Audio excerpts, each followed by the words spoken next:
West here, reporting from Houston, Texas for Climate Desk. Now, one of the biggest uncertainties in climate science right now is the role of clouds. What better way to work that part out than flying right through them? That's what NASA scientists aboard this airplane think. Welcome to NASA's biggest airborne laboratory. You're coming with us today on an 8-hour NASA flight mission. When you read these big IPCC climate assessments, what's the biggest uncertainty? There's two, right?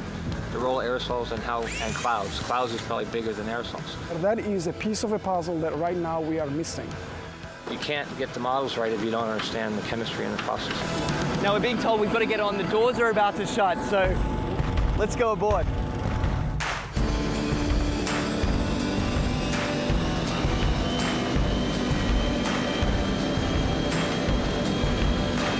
Every time you turn on the weather, every time you hear a climate change prediction, that information has to come from somewhere. And it starts by getting sucked out of the air from planes like this.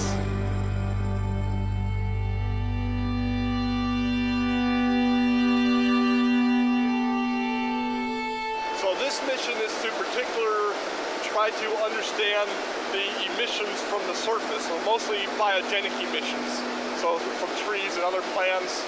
Right now we're flying to our very first part of this experiment on the DC-8. Over Arkansas, there's a particularly pungent bouquet of emissions that scientists are interested in measuring. Well, these emissions lead to both aerosols and to molecules that both destroy and create ozone. So these are very important things to understand for climate studies. How it will manifest itself, it will be in more accurate and more reliable predictions. So what we're doing is taking a series of flyovers, each at a different level of the atmosphere, scooping up those emissions, testing them, and hopefully scientists are going to see exactly what's in this column of air all the way up. The data that we collect in one flight can keep busy 60 scientists and students for 3 years, 4 years. We're still studying data from data collected 20 years ago. In fact, this particular mission today is its most heavily equipped in its nearly 30 years of service. Each one of these consoles here is a specially equipped scientific instrument designed to collect all sorts of different data in real time. And this instrument here tracks the sun. We're looking at mist chambers. They're used to strip soluble gases. This black line is the CO2. It's about 390 ppm right now. We're putting these filters in the bags that we've got the aerosols that we trapped out of a certain amount of air. And so we're sampling up here about 150 liters a minute. That ultimately flows back into the operational models. It flows back into what goes on TV every day. Anyway, I got to get this sample going. You do it. It's a busy man at work. We can't let him rest. Well, get this. We've just spent 2 hours crisscrossing this one cloud formation. In, back out again, back in again. Then they grow, and we track them as long as we can, and then we let it go. Even one cloud can hold a host of answers to the mysteries of climate change. The patterns of, where the clouds are, what type of clouds we see, what kind of weather systems they're associated with it, that'll all be shifting in a shifting climate, in a world with climate change. Then the big spark is this, is when we actually get the meat on the grill. And then it will be some time to process it.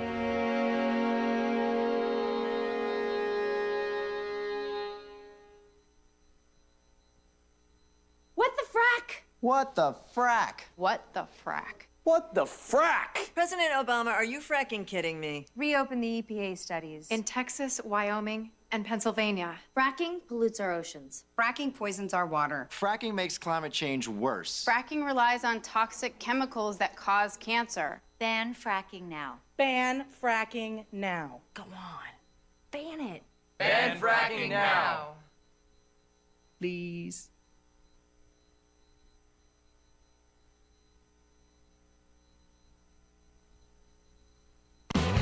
Broadcasting around the nation, on your radio, on your TV, and online. This is The Bill Press Show. Hey, friends and neighbors, what do you say? Good morning. Great to see you this morning. This is The Bill Press Show. We're coming to you live from our nation's capital, Washington, D.C., bringing you up to date on all the news of the day, whether it's happening here in our nation's capital, around the country, around the globe. Coming to you live on your local progressive talk radio station, on Free Speech TV, and worldwide on our video stream, TawkrTV. Events in the nation's capital. Hi, everybody. It's Bill Press. This year marks the 10th anniversary of doing the Bill Press Show every day, covering the news of the day with the nation's top newsmakers, either on the line or in our studio right here on Capitol Hill in Washington, D.C. Not only that, I go to the White House briefings every day to get answers to the top questions of the day. Bottom line, if it's happening in Washington, D.C., either at the White House or the Capitol, we are all over it.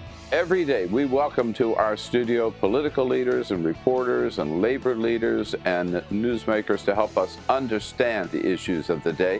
You know, we started out as a radio show only, but over the years, we have branched out to all forms of the new media. So today, we're not just a radio show. We are podcasting, streaming audio, streaming video, and we are simulcast live on Free Speech TV nationwide, reaching out to 40 million households on Free Speech TV, in addition to hundreds of thousands on local radio stations and online. AFGE is so proud to be associated with this show and looks forward to being working with Bill and this show for a long time. Bill Press is the right man at the right time with the right message. And thanks to the Bill Press Show, we get our message out to thousands and thousands of people every day. Thank you, Bill Press. The Teamsters are a proud partner with Bill Press on his show, telling the truth about what's going on with working families.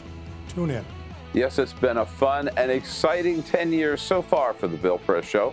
We're looking forward to many more with all of you, broadcasting live every morning from the nation's capital. On your radio, on TV, and online. This is The Bill Press Show.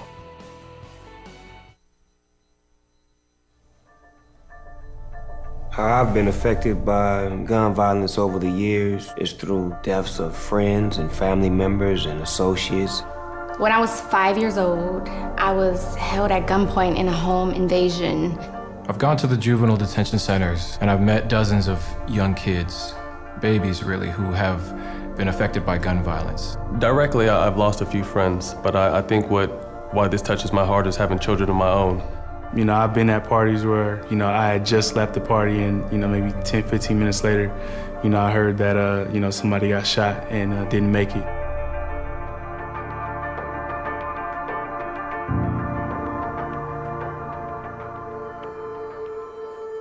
There are a lot of people benefiting off of our pain, and it's time we do something. I'm here to unload my investment because I think that it's important that we start kind of seeing where our money is going. It's time to go to your financial advisor and demand that there are no gun investments in your 401k. Even if you don't have investments, you can still help spread the word. This is something everyone can do. So if you push your people that have 401ks, it might be your grandma, it might be your cousin, this effort can make a big impact. I'm unloading for my loved ones that I lost. I'm unloading for my 18-year-old self. I'm unloading my 401k for the future of my children. I'm unloading. I'm unloading for my family and their future. I'm unloading so that my daughter can grow up in a safe, loving world. Unload and join the movement. Use hashtag I'm unloading to pledge your support for gun-free investing.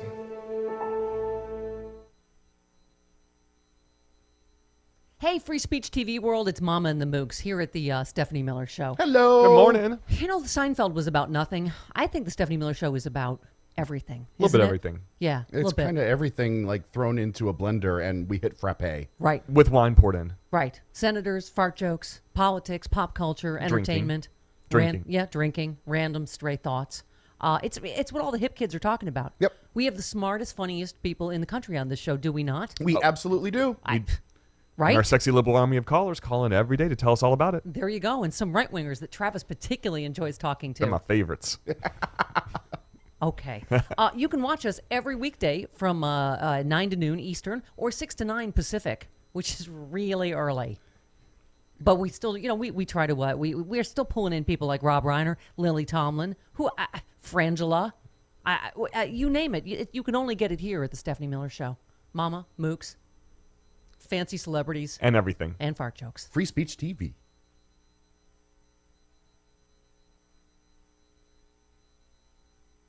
The average text takes your eyes off the road for nearly 5 seconds. At highway speeds, that's enough time to travel the length of a football field. Stop the texts, stop the wrecks.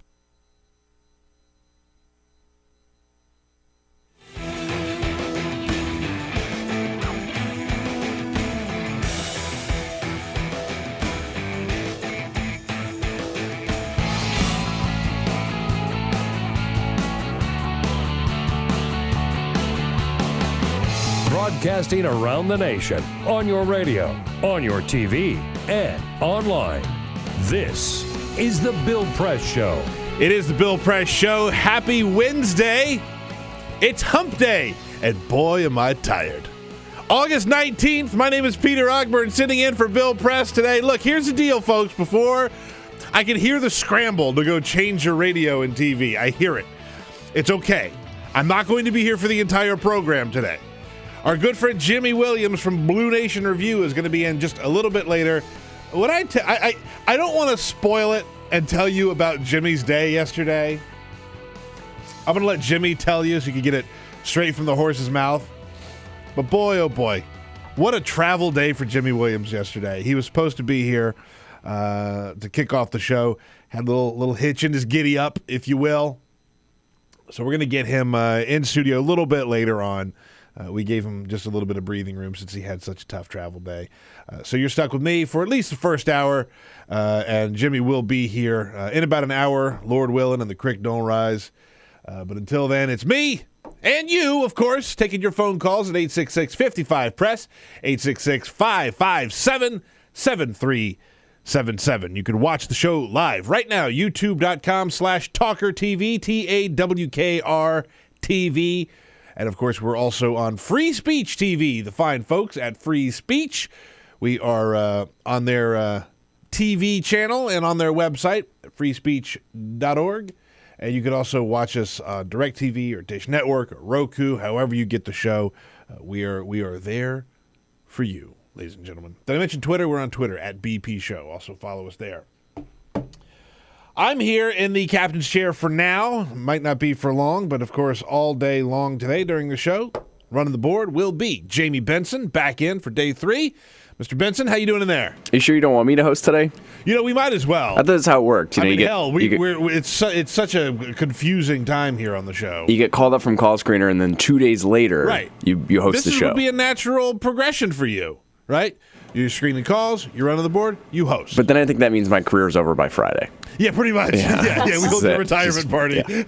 It's pretty. Yeah, exactly. Jamie, of course, normally the voice you hear when you call 866-55-PRESS, but that is not the voice you'll hear today. You'll hear the voice of Ray Rogers, who is standing by as our associate producer today and screening out your calls. Please be nice to Ray. I already had to do that thing. I hate asking people to do stuff, but I was up so late last night. I'll tell you about it in a second.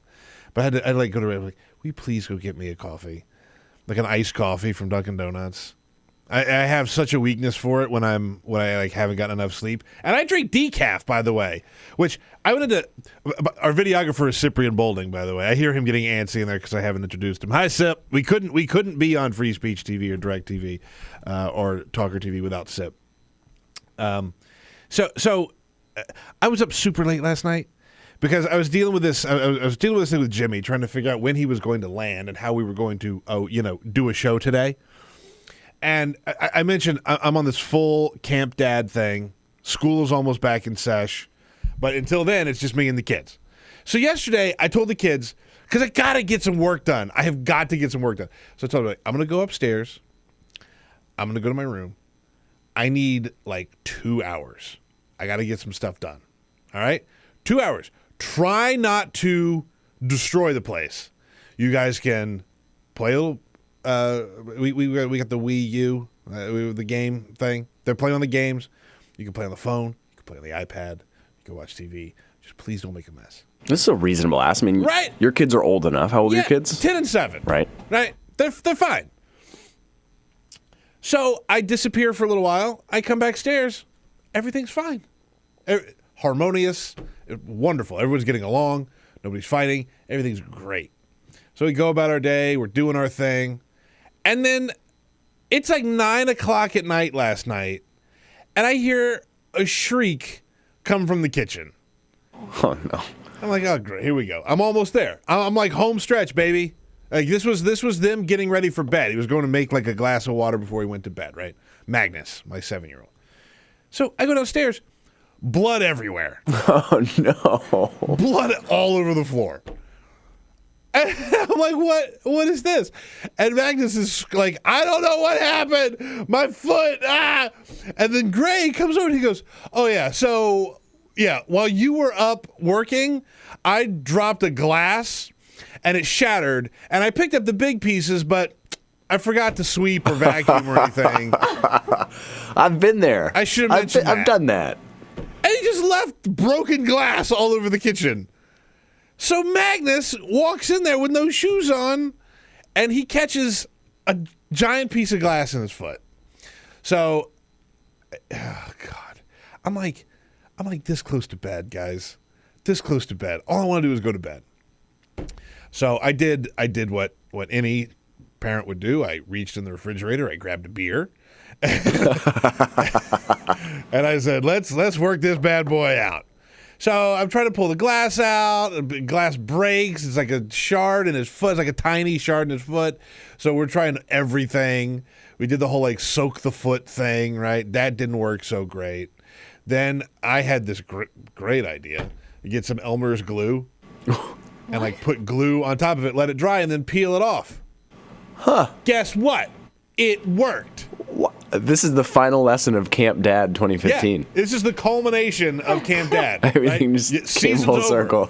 Closed up till next season. We're done. I had like the tweezers trying to pull that John out. We like had to soak it. The whole thing. He's screaming and carrying on. He hates it.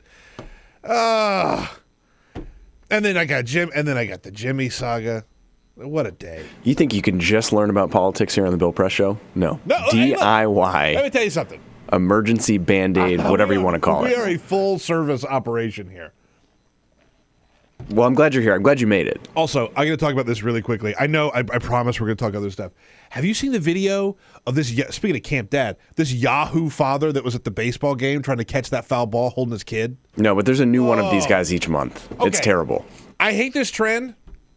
Dads go to ball games, baseball games, and they sit out there and they hold their kids that are like 5 months old, and they're hanging onto their kids and they're trying to shag balls, like foul balls as they come their way. So this foul ball comes to this guy yesterday, and he's got a glove on. Which, first of all, I fully support the Clinton Yates rule of if you're old enough to like not be playing Little League baseball, you can't be bringing a glove to a ball game. If you're a grown man, don't bring a glove to a ball game. What are you doing? Okay. What are you doing? So he's got his kid in one hand, he's got a baseball glove in the other, and the ball comes like a solid probably 2 feet in front of this barrier, and he leans over the barrier with his child in his hand and goes like ass over elbows trying to catch this ball. And his kid is like upside down, and this stupid dad is like head first trying to get he never even got the ball, but he's this close to dropping that kid. They should Pete Rose him. Lifetime ban. Don't ever come back to another brilliant. game. Don't do it. Never again. There was that story a couple years ago. That guy fell. He fell at the Rangers Stadium. He fell and died right in front of his kid. The worst story ever. And this guy nearly dropped his baby. Don't. Just don't. That's all. Just don't. Pick your kids up, fine. But what are you going to do? You be here? You're going to snag balls out there holding your kid? All right, look. Here's what I want to talk about, because we are going to talk about some politics. Jeb Bush, man,